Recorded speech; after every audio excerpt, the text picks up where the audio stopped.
Vamos entonces al estudio. Yo creé cierta expectativa con algunos de ustedes porque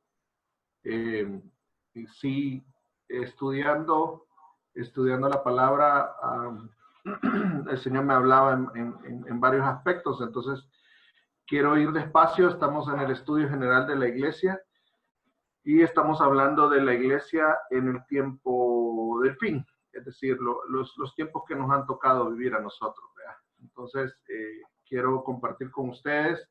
Yo traigo todos los versículos acá y de alguna manera es para que, digamos, de alguna manera en el estudio avancemos y ustedes puedan posteriormente, pues, corroborar las citas y ir anotando nada más y poniendo atención en lo que vamos a compartir hoy.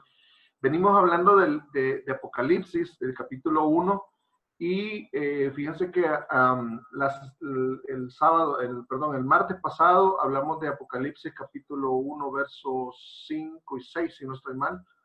Y algunos me estuvieron haciendo, entre semana me estuvieron haciendo varias preguntas, algunas consultas en el tema. Entonces, yo fui inquietado a retomar algo que yo dije el martes pasado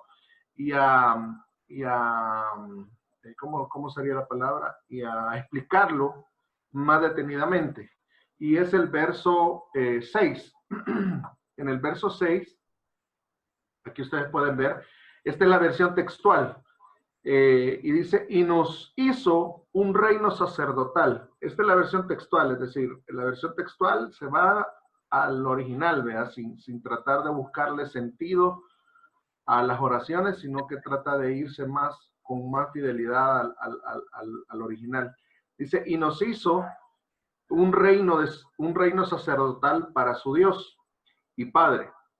A él sea la gloria y la soberanía por los siglos de los siglos. La semana pasada habíamos visto este verso y lo habíamos visto en la Biblia de las Américas, que decía, y nos hizo reyes y sacerdotes para su Dios, ¿verdad? Y Padre, para nuestro Dios y Padre.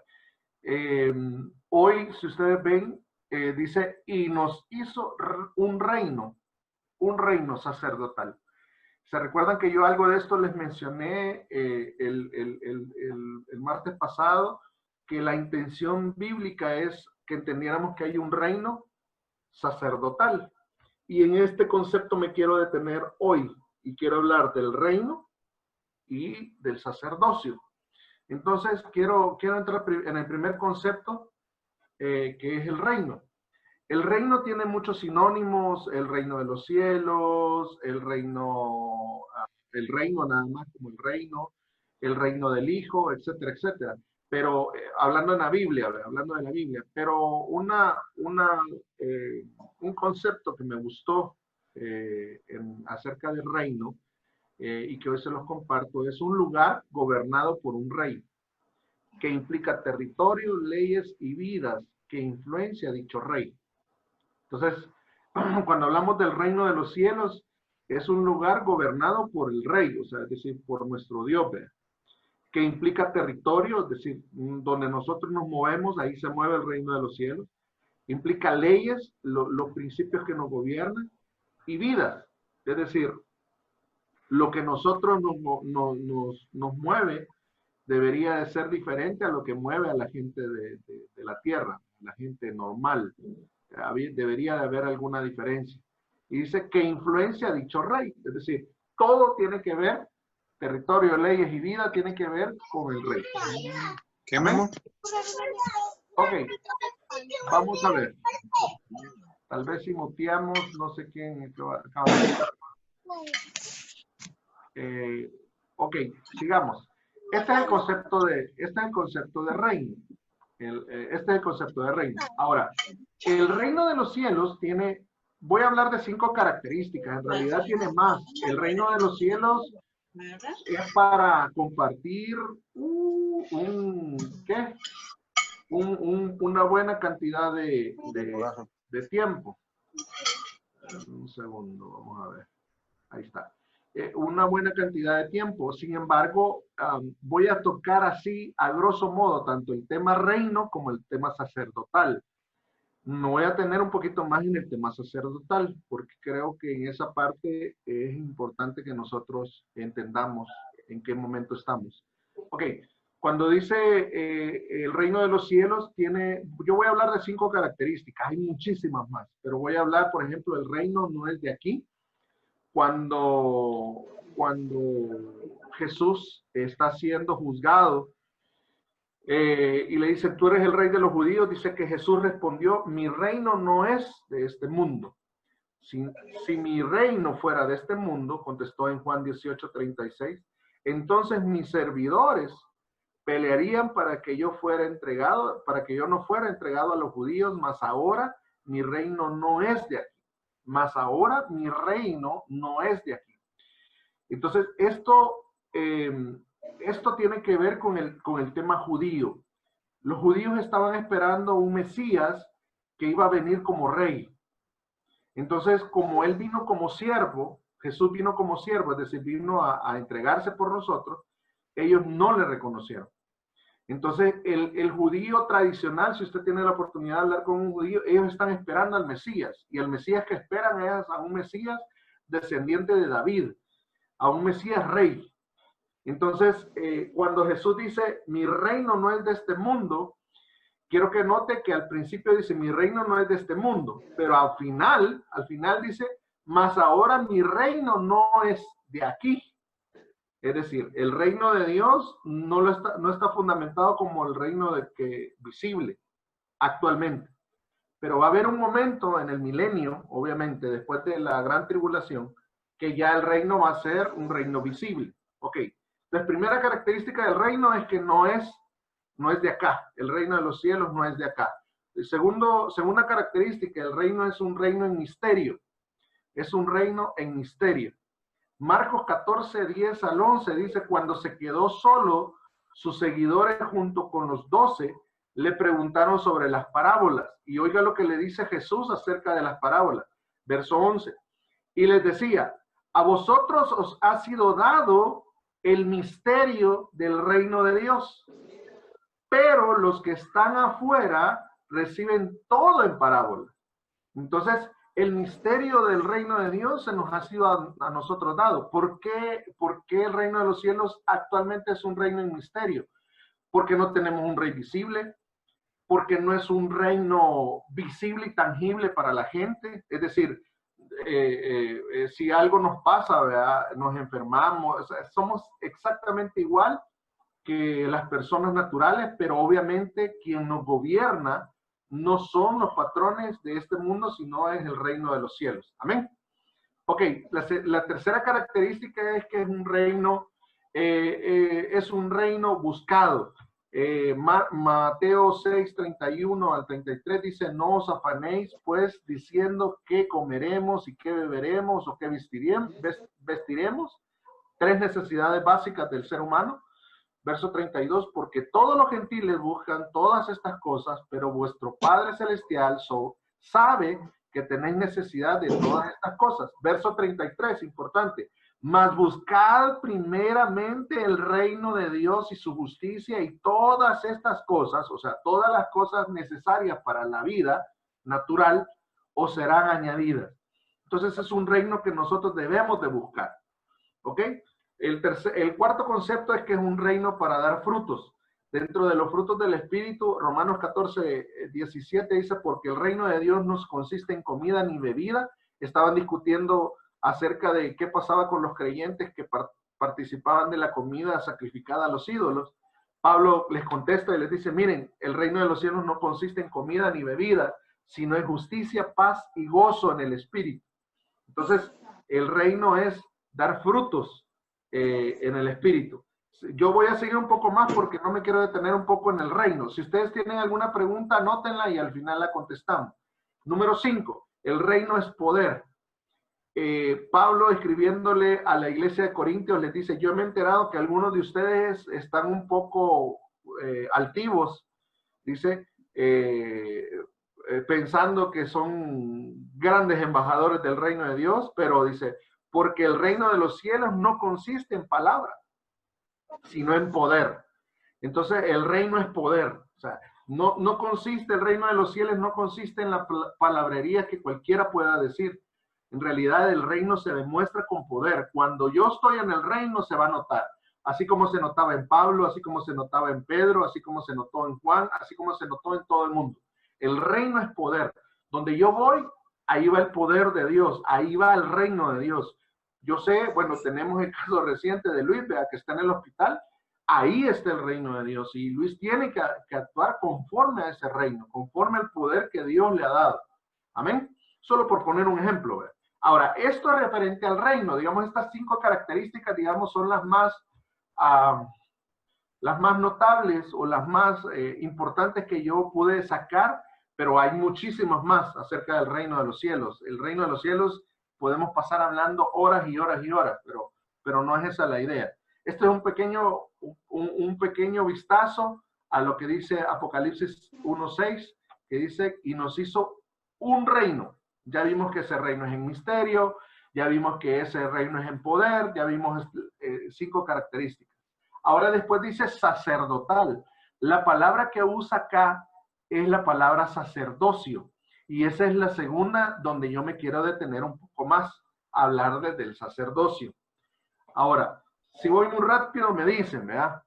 En primer lugar, es un nuevo sacerdocio. Es decir, no es el sacerdocio que habla el Antiguo Testamento.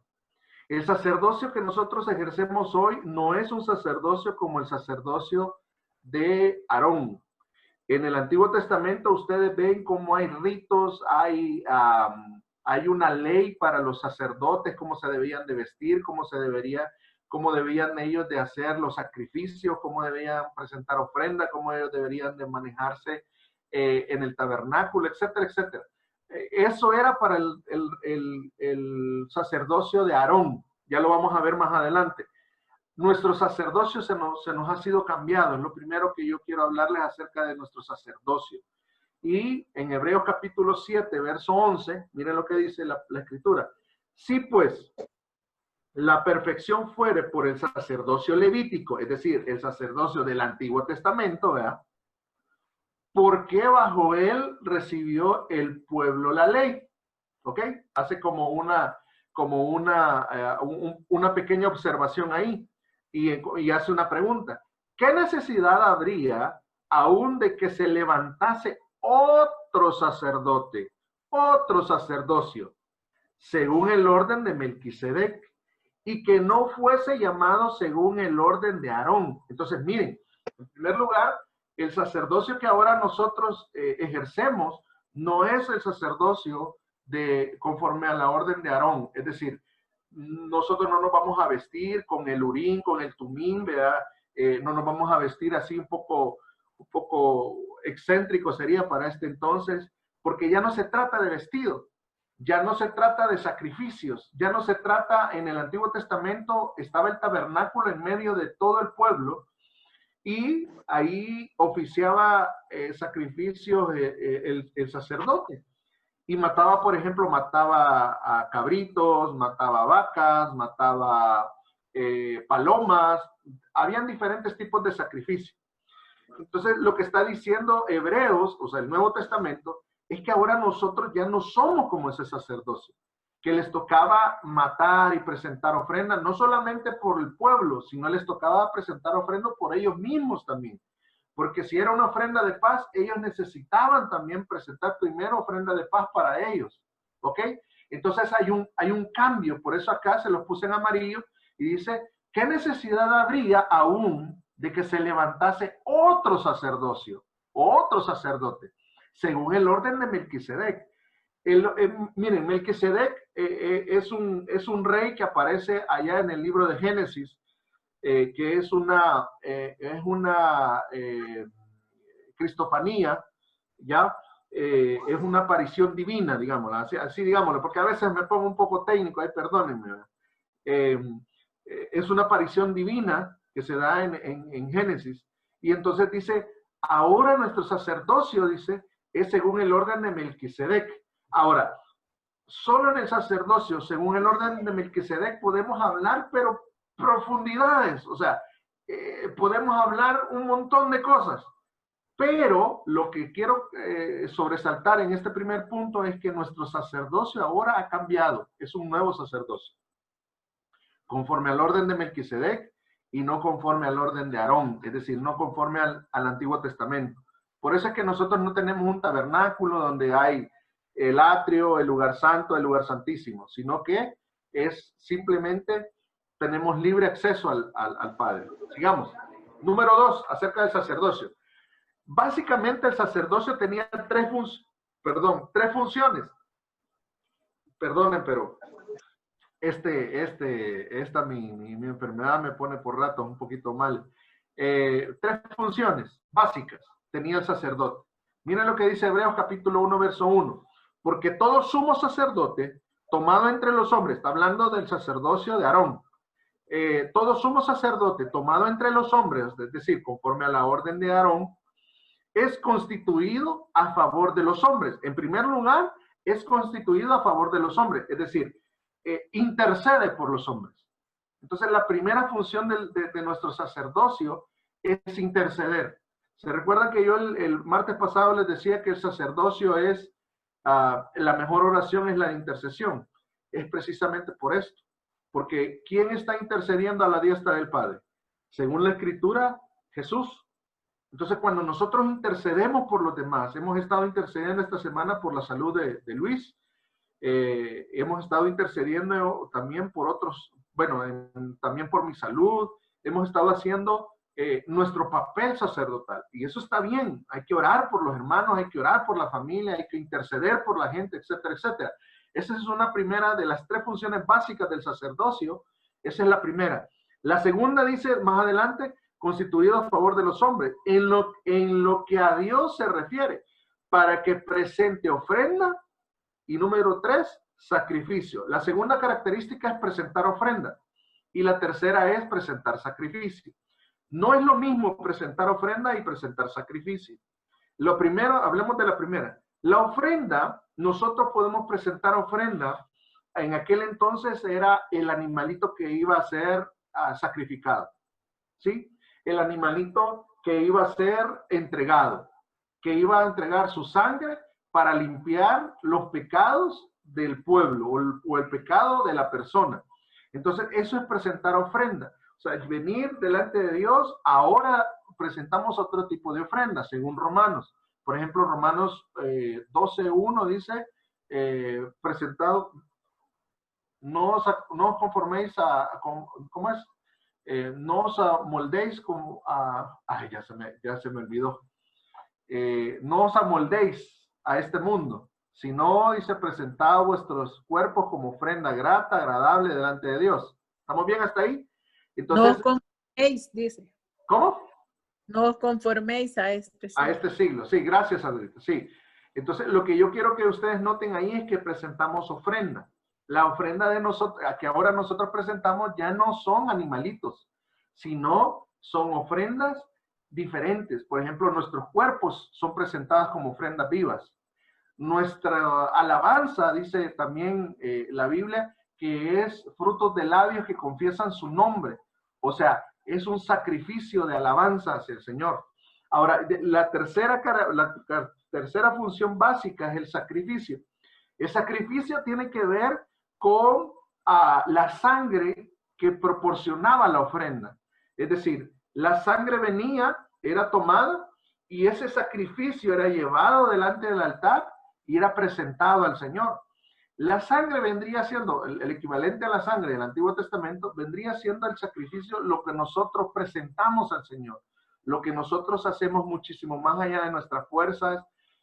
Yo sé que aquí yo tengo amigos que conozco muy bien y, por ejemplo, han andado en penales, han andado ¿cómo que se llama? En lugar de ancianos, han servido a Dios con esfuerzo, con hambre, con lluvia, con a los niños, ¿verdad? Porque los conozco a la mayoría, a los niños, han llevado alimentos, han hecho un montón de sacrificios. Eso son sacrificios que agradan al Señor. O sea, sacrificios que es como entregar, decirle, Señor, estoy dispuesto a ir hasta la sangre contigo, para servirte, para entregarte, etcétera, etcétera. Entonces, lo que yo quiero que vean es que son tres funciones básicas.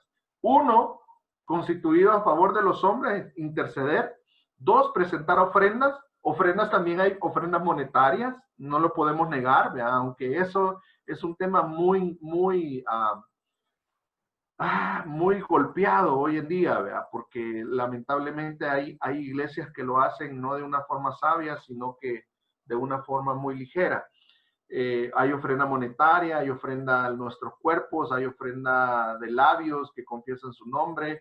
El sacrificio tiene que ver con nuestro servicio, tiene que ver con nuestro esfuerzo, con lo que le entregamos al Señor.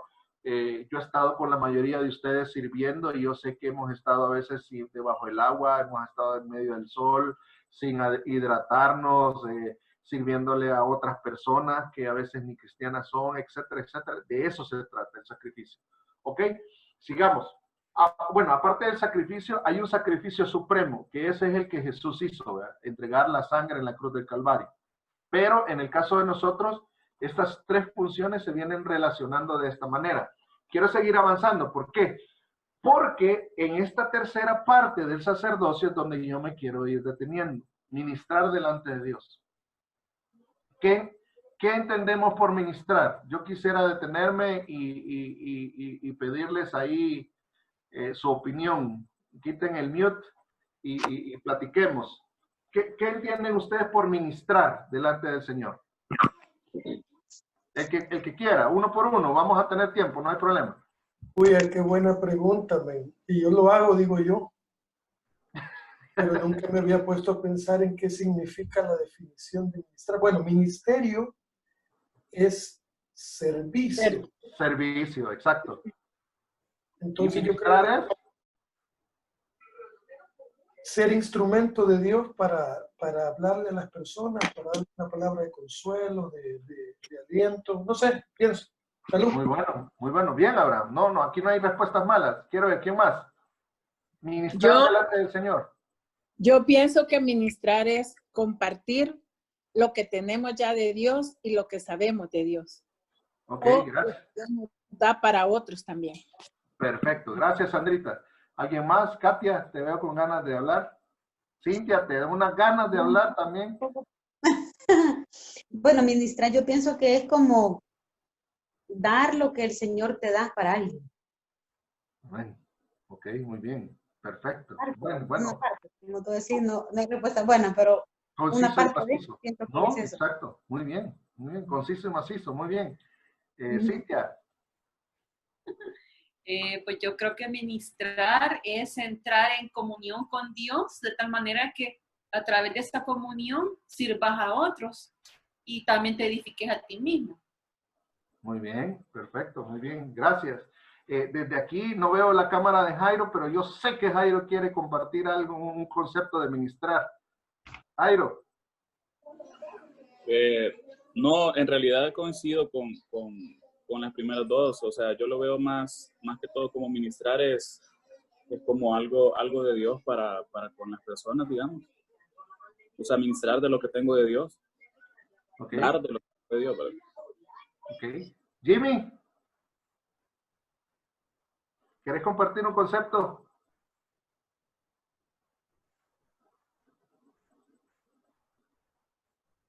Va, no quiere. Ok. O se levantó, ahí está. No. Bueno, no sé, como no lo veo ahí en la... Está bien, sigamos. Ok, ministrar delante de Dios. Esa es una de las cosas que el sacerdocio o el sacerdote tiene que hacer. Ampliemos el concepto. Todo lo que ustedes dijeron es correcto. O sea, son cosas que uno hace para el Señor y todo. Pero vamos a irnos un poquito más de cerca al concepto bíblico. ¿Ok? Al concepto bíblico. Miren lo que dice Hebreos capítulo 4, verso 16. Por lo tanto, acerquémonos con confianza al trono de la gracia, para que recibamos misericordia y hallemos gracia para la ayuda, para que recibamos misericordia y hallamos gracia para la ayuda oportuna, dice esta versión. Ahora, ojo, este se complementa con este otro. Hebreos 10, 18, 19. Ahora bien, donde hay perdón de estas cosas, ya no hay ofrenda por el pecado. Entonces, hermanos, puesto que tenemos confianza para entrar al lugar santísimo por la sangre de Jesús. Voy a parar aquí. Estamos hablando de que el sacerdocio, una de las funciones del sacerdote era ministrar. Venimos comparando tanto el reino como el sacerdocio con el Antiguo Testamento.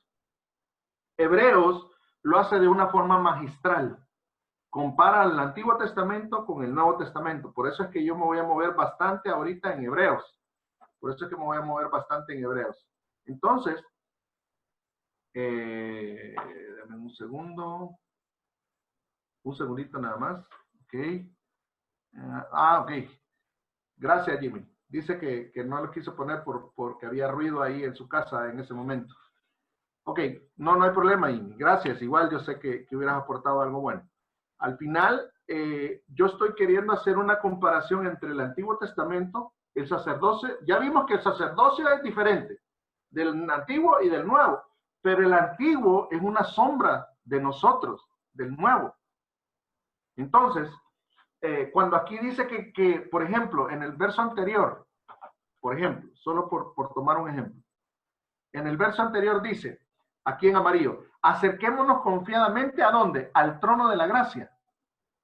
Y después dice en Hebreos 10, dice, tenemos confianza para entrar al lugar santísimo por la gracia de Jesucristo. Entonces, el sacerdocio en el Antiguo Testamento, y ahí es donde me voy a ir, en el Antiguo Testamento, era esto.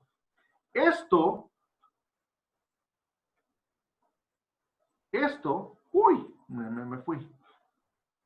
Perdón, denme un segundo. Ahí está. Esto era el tabernáculo. Aquí, más o menos a esta altura, no, quizás un poquito más allá, esto era el lugar santo. Yo sé que ustedes ya lo han visto. Este era el lugar santísimo. Y este era el lugar santo. Y esto que ustedes ven acá abajo era el atrio. ¿Ok? Solo pongo la letra para no estar entrando en detalle. Y afuera ustedes pueden ver las campañas, las tiendas de campaña, aunque ahí se ven bien uniformaditas y bien todo, en realidad eran tiendas de pieles. ¿Vea? En el desierto así es como se ministraban. Los sacerdotes ministraban acá adentro, en todo esto. De estas puertas que ustedes ven acá abajo, la estoy marcando en rojo, para adentro ministraba el sacerdote. ¿Ok? Entonces, el sacerdocio era llamado para ministrar delante de la presencia del Señor. Ahora, esto era en el Antiguo Testamento. Veamos cómo se va cumpliendo esto en nosotros. En el Antiguo Testamento estaban estas tres, bueno, esto era todo el tabernáculo. Estaba el altar del sacrificio, que era este. Era la fuente de bronce, que era este. ¿Verdad? Adentro, o sea, es decir, aquí se sacrificaba el animalito. ¿Sí? Se sacrificaba el animalito, se quemaban sus vísceras y hacían, era un rito. ¿Sí? Vamos bien, aquí va el animalito, miren, aquí están los sacerdotes. ¿Ve? Entonces, se agarraba el animalito, se sacrificaba, se mataba, se le extraía la sangre y una parte del animal se sacrificaba. Ok. Después venía el sacerdocio, o el sacerdote obviamente, y se lavaba en el lavacro. ¿Sí? Se lavaba las manos. De ahí, aquí había una puerta y él entraba al lugar santo, que es este. Aquí lo voy a hacer con una especie de corchete, a ver si no me queda mal. Al lugar santo. Este era el lugar santo. Qué mal escribo con mouse. Santo. Este era el lugar santo. Aquí habían tres cosas. Estaba el candelabro de oro, que es este que ustedes ven acá. Los panes de la mesa de proposición. ¿Sí? Y el altar del incienso. Ok. Hasta aquí, todos los días entraban los sacerdotes. Todos los días. Entraban, hacían sacrificios, se lavaban, veían cómo estaba la lámpara, que no se apagara, le quitaban, la despabilaban, le quitaban lo que podía estar estorbando que la lámpara alumbrara. Estaba la mesa de los panes, que eran cambiados todos los días, y la mesa del incienso. Ahora, todo esto tiene una figura. Yo no voy a entrar en esa figura. Lo que yo estoy hablando hoy es del sacerdote. No estoy hablando del sacrificio, de qué significa la lámpara, qué significan los panes, qué significa. Todo eso tiene significado en la Biblia. Pero después estaba el lugar santísimo, que era este. Y aquí en el lugar santísimo solo estaba el arca del pacto. Y adentro del arca del pacto habían tres cosas. Estaban las tablas de la ley, la vara de Aarón y el maná. Ok, ahí tipificando la Trinidad, el Padre, el Hijo y el Espíritu Santo. Al lugar santísimo entraban nada más una vez al año. Ok, todo esto hasta acá entraban todos los días. Los sacerdotes presentaban sacrificio, presentaban ofrenda y etcétera, etcétera. Pero una vez al año venía el sumo sacerdote. El sumo sacerdote era como el principal. Estaban los sacerdotes y estaba el sumo sacerdote que era como el principal. Ok, el sumo sacerdote una vez al año venía, ofrecía todo. Venía acá, ofrecía el sacrificio, la ofrenda, ¿verdad? Se lavaba, entraba con el sacrificio que era la sangre, hacía todo y entraba al lugar santísimo. Entre el lugar santo y el lugar santísimo había un solo velo, un velo pesado, que solamente entraba el sumo sacerdote. No entraban los sacerdotes, sino el sumo sacerdote. Los descendientes de Aarón entraban ahí. Entonces ellos entraban arrastrados, o sea, entraban con pecho en tierra, como decimos, ¿verdad? Porque no había puerta, no había nada. Entonces entraban en una posición como de humillación hacia abajo, y cuando ya estaban acá adentro, rociaban la sangre encima del propiciatorio, que es la parte de encima de este cofre, digamos, que más o menos se ve como un cofre. Echaban la sangre ahí, y si el sacrificio era aceptado, también la rociaban en todo el lugar santísimo. Y si el sacrificio había sido bien presentado, el sumo sacerdote volvía a salir en rastra al lugar santo y salía aquí al atrio y decía: Israel, una vez más, un año más, Jehová os ha extendido misericordia. Y durante un año Israel sabía que tenía un sacrificio aceptado por Dios. Un año más. Ahora, esto es en el Antiguo Testamento. ¿Por qué les explico yo todos estos detalles? Para ver lo que dice Hebreos. Miren lo que dice Hebreos acerca de la administración. Hebreos capítulo 10, verso 17. Aquí vamos a ir despacio, porque aquí vamos a ir explicando lo que acabamos de ver en figuras en el Antiguo Testamento. Versículo 17. Y nunca más, dice, me acordaré de sus pecados e iniquidades. Viene hablando Hebreos, desde el capítulo 9, viene hablando del sacrificio, de lo que hizo Jesús acerca de nosotros, ¿sí? De que presentó sacrificio por nuestros pecados. Ahora, mire lo que dice el verso 18. Ahora bien, déjenme cambiar acá. En puntero. Ok, aquí estamos. Mire lo que dice el verso 18. Ahora bien, donde hay perdón de estas cosas, ¿de qué cosas? Del pecado. Ya no hay ofrenda por el pecado. Aquí comienza a hablar de Jesús. Dice el verso 19. Entonces, hermanos, puesto que tenemos confianza para entrar al lugar santísimo. Hey, un momento. Aquí ya hay una pequeña diferencia. Solo con eso, de entrar al lugar santísimo. El lugar santísimo era este.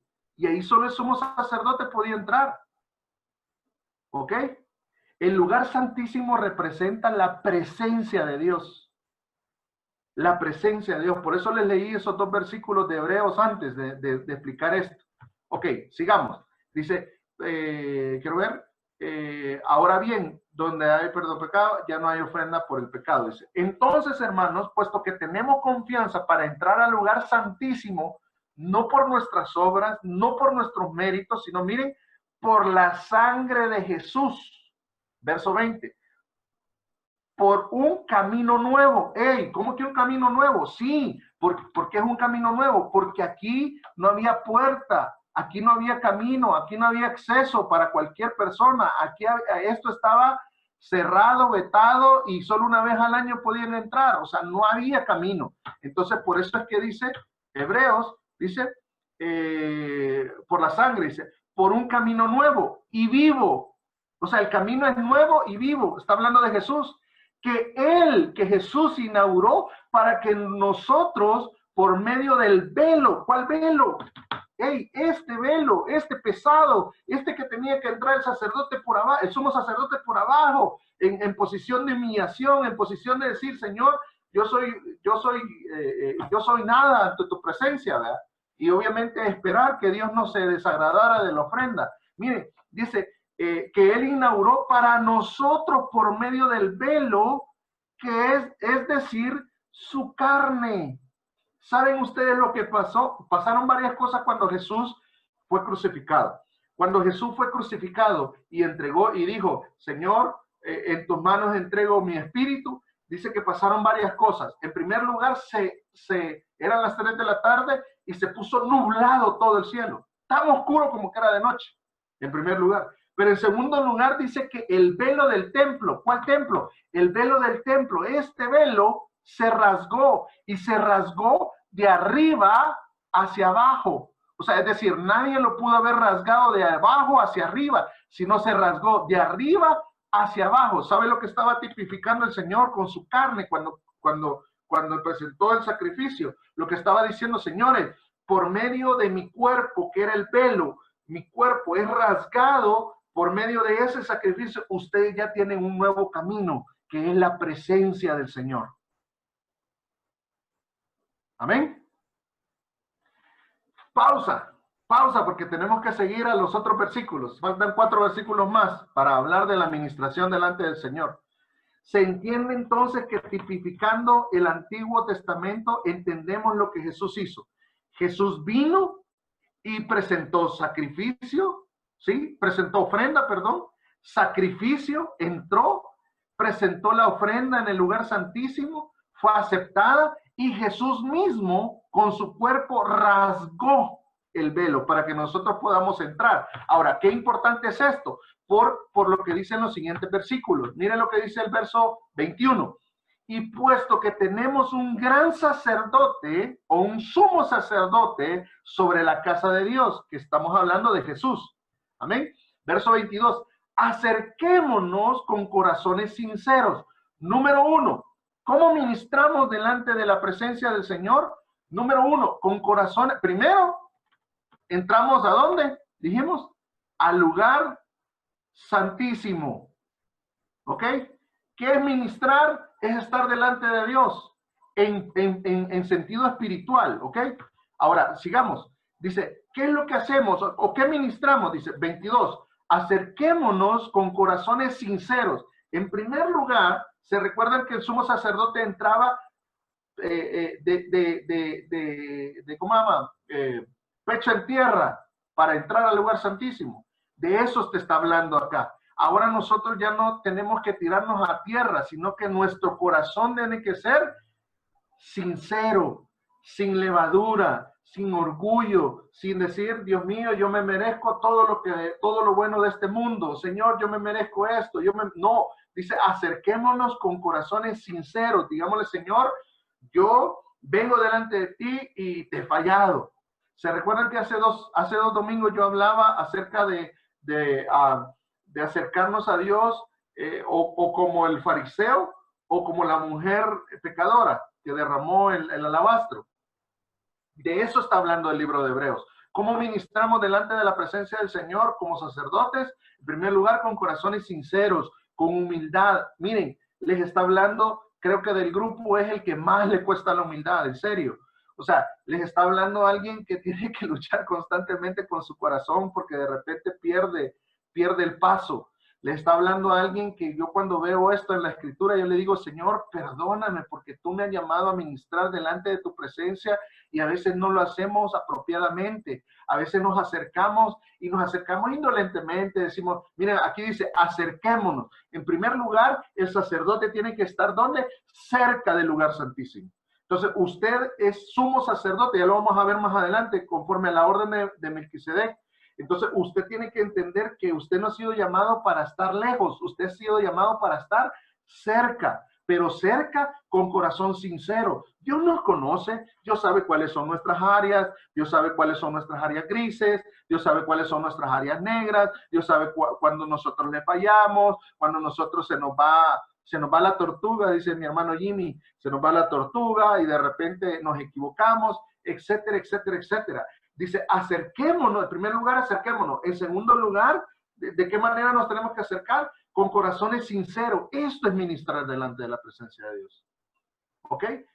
Dice, sigamos leyendo el versículo. Dice el 22, en plena certidumbre de fe. ¿En plena certidumbre de fe de qué? En fe de que Jesús ya hizo lo más difícil, que era rasgar el velo, o sea, la pared que nos dividía, el hecho de que donde no podíamos entrar, que era delante de Dios. Hoy ya no necesitamos un sumo sacerdote como en el Antiguo Testamento que presente ofrendas por nosotros. Hoy nosotros podemos presentar ofrendas. Y dice, en plena certidumbre de fe, de que nuestro sumo sacerdote, conforme a la orden de Melquisedec, que es Jesús, ya presentó ofrenda y ya abrió un nuevo camino, como lo dice el verso 19. Teniendo, sigamos, certidumbre de fe, teniendo nuestros corazones como purificados de mala conciencia. Aquí es donde entra, hermano, lo interno nuestro, lo que la gente no ve. La gente dice, ay, el hermano Meme, tan buena gente que es.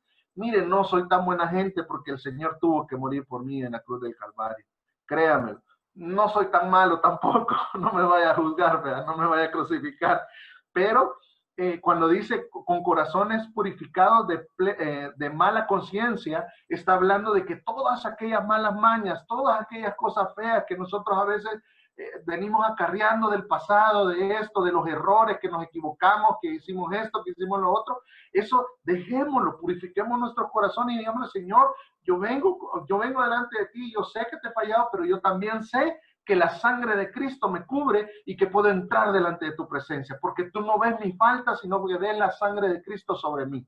Ahora, miren lo que dice después, y nosotros, dice, y nuestro cuerpo lavado con agua pura. Eso tiene que ver con nuestro diario vivir. ¿Cuándo se ensucia uno? En el diario vivir, en el diario vivir, en el día a día uno se ensucia, uno de repente le falla al Señor, uno de repente hay cosas que da lugar, que no tiene que dar lugar.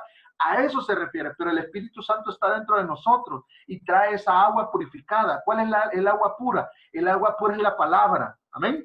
Verso 23. Mantengámonos firmes en la profesión de nuestra esperanza sin vacilar.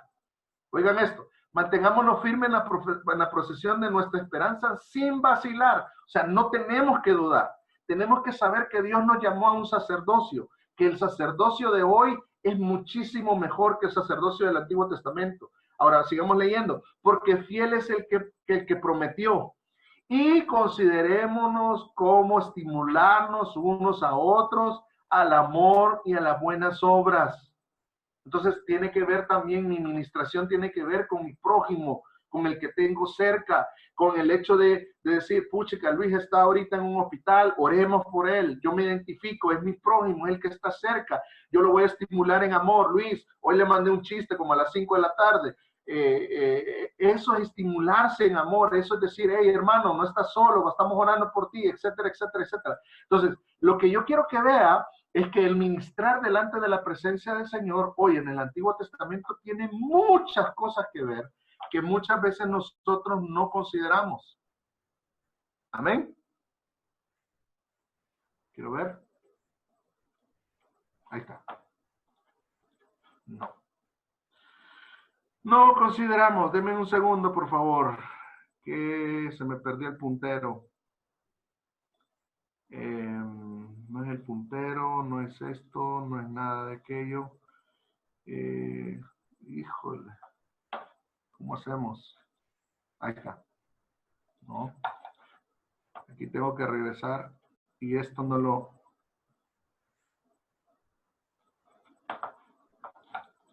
No. Quiero ver. Deme un segundo, por favor.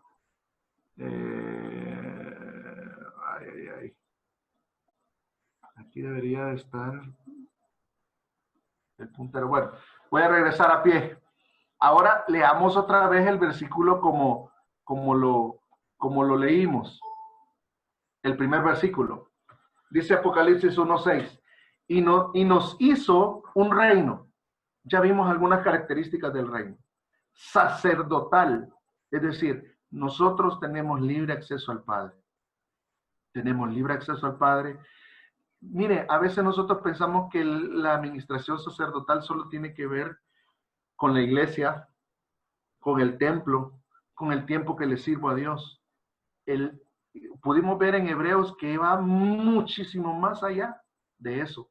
Cuando yo vengo, por ejemplo, y en mi casa estoy orando yo solo y le digo, Señor, hoy me presento delante de ti, soy necesitado de ti, yo necesito de ti, ayúdame esto, lo otro, que me estoy sintiendo de esta manera, me estoy sintiendo de la otra, ayúdame en este problema, en esto. ¿Sabe lo que yo estoy haciendo? Ministrando delante de la presencia del Señor. Lo que pasa es que como nos han encasillado, la religión evangélica nos encasilló de que solamente ministramos en las iglesias, entonces por eso tenemos gente que ve el sacerdocio como, no, cuando yo llegue al templo, el Señor ya no habita en templos hechos por mano de hombre, dice la Escritura. Él habita en los corazones. Entonces yo todo el tiempo soy un sacerdote. No solamente soy un sacerdote cuando estoy en el culto, soy un sacerdote cuando estoy con mi esposa. Yo soy un sacerdote cuando me enojo, yo soy un sacerdote cuando me alegro, yo soy un sacerdote cuando se me va la tortuga y de repente le pito el 10 de mayo a alguien en la calle. Yo soy un sacerdote, o sea, yo soy un sacerdote. Y quien me va a ir corrigiendo en todas esas cosas que yo a veces hago mal, se llama Espíritu Santo. Pero lo que yo quiero que vea, según Apocalipsis capítulo 1, verso 6, es que somos un reino sacerdotal. Es decir, usted y yo, a veces nosotros decimos, no, pero es que yo no soy el pastor, hermano. Yo no tengo que leer la Biblia porque no soy el pastor. Perdóneme, pero no es así. Yo, como parte del reino sacerdotal de Dios, yo tengo la obligación no solamente de escuchar al pastor, las predicaciones que da, sino tengo la obligación de alimentarme yo mismo, de ir a la palabra, de saber lo que la Escritura dice, etcétera, etcétera, etcétera. Entonces, sigamos leyendo el versículo. Y nos hizo un reino sacerdotal para su Dios. ¿De quién está hablando? De Jesús. Jesús nos hizo a nosotros un reino sacerdotal para su Dios y Padre. A Él, o sea, a Jesús, sea la gloria y la soberanía por los siglos. Amén. Ok, ahora que hemos leído este versículo, bajo ese criterio, dejo el tiempo a preguntas. El reino sacerdotal es muchísimo más profundo de lo que nosotros creemos. Entonces, desactiven ya o activen, mejor dicho, el micrófono y voy a dejar estos 5 minutos para preguntas. Es profundo, el tema es profundo. Yo les he dado un ¿cómo se llama? Un pincel. Pincelazo, gracias, perdón, se me lengua la traba. Perdonen que me emocione, pero a mí me emociona ver que somos un reino sacerdotal. A mí me emociona ver que aunque nosotros estamos en nuestras casas estamos ministrando al Señor. Aunque nosotros estemos en el hospital como Luis, en el hospital estamos ministrando al Señor. Aunque yo esté trabajando donde trabajo, yo ministro al Señor, etcétera, etcétera, etcétera. O sea, 24/7 somos un reino sacerdotal.